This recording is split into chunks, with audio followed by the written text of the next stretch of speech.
you always been a giving person you described, even back in high school and LSU? And if so, where does that come from?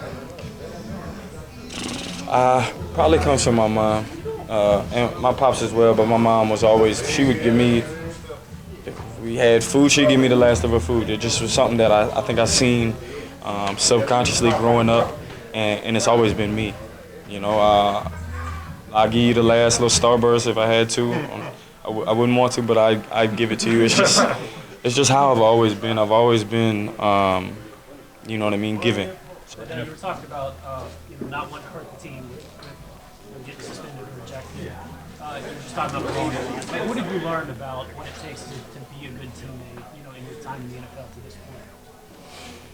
I mean, I've learned a lot, but this is how I've always been. I've always been a guy who, as I got in the NFL, I'm getting 50 free bag. I'm getting a free bag or whatever it is. I'm gonna ask for 50 of them, give them to everybody in the locker room.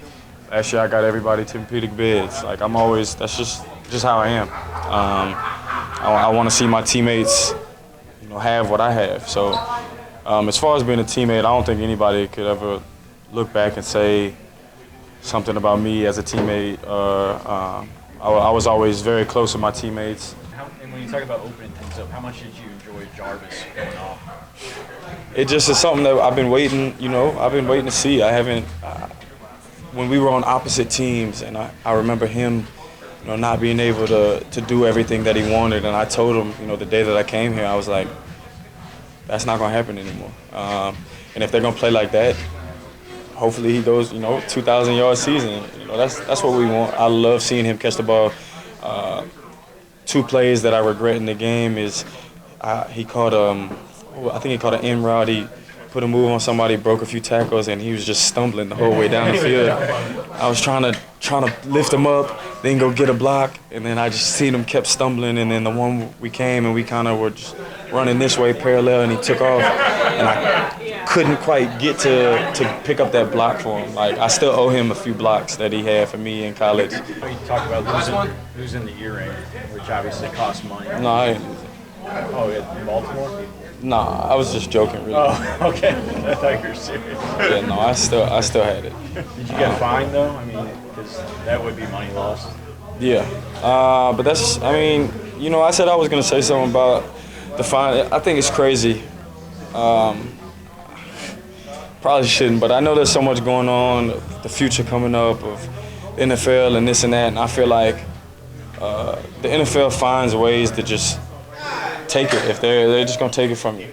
I understand a penalty, getting fined for that, but pants above the knees, a shirt hanging out, and we're talking about a T-shirt that costs $5 to make, and you're getting $5,000 taken from you. Pads above your knees, and I'm like, you really think that this little knee pad covering my kneecap is gonna affect if somebody hits me who's 250 pounds running at 18 miles an hour? I don't do physics, but if I get hit, this is not gonna protect me. You know what I mean? It's just stuff like that I feel like we could come to a better agreement and simplifying things and not taking the money out of the pockets of the players who are putting money into this entire game. So it's just tough. It sucks to get fined for socks or in the middle of the game have someone come up and it's like, oh, your jersey's out. Like, bro, I'm not worried about my jersey in the middle of the game. I'm worried about what assignment do I have, what advisor this, all those little things that I feel like could just be eliminated. Now, I'm not saying somebody come out here and you're on a team that's in y'all's colors or whatever it is, and you're wearing hot turquoise and you're just like out there and trying to do all those things. But I think there's stuff that doesn't really need to be so strict, and it's just like letting these players play. Like I said, we've sacrificed our entire lives to get here.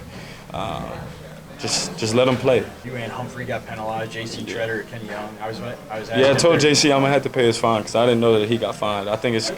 Well, he got penalized. Right. Yeah. And that's a rule that they're trying to implement so that people aren't coming in to pull you off a pile and then more fights start and stuff. But it's just like, well, I'm trying to break it up for my team. I'm trying to get this thing situated, and now I've got however much money coming out of my pocket just for that. Like, it's just, and then there's a whole appeal process, and you have to call in and wait and do. Hey, hello, yeah, this is what happened. Oh, okay, we're gonna take off something. We're still gonna fine you $3,000. It's just. I hate even having to talk about that. So both you guys got fined though? I don't know. I don't know Tim what happened. He got fined. I don't know. I know JC got fined. I got fined. Okay. I seen the letter. I know that I'm gonna have to have a phone call, which isn't fun either. Sitting here and trying to appeal to get some money back of something where you feel like, why am I even really on this phone call right now? So it is what it is. You know, it's the rules that are in place. So just got to deal with it.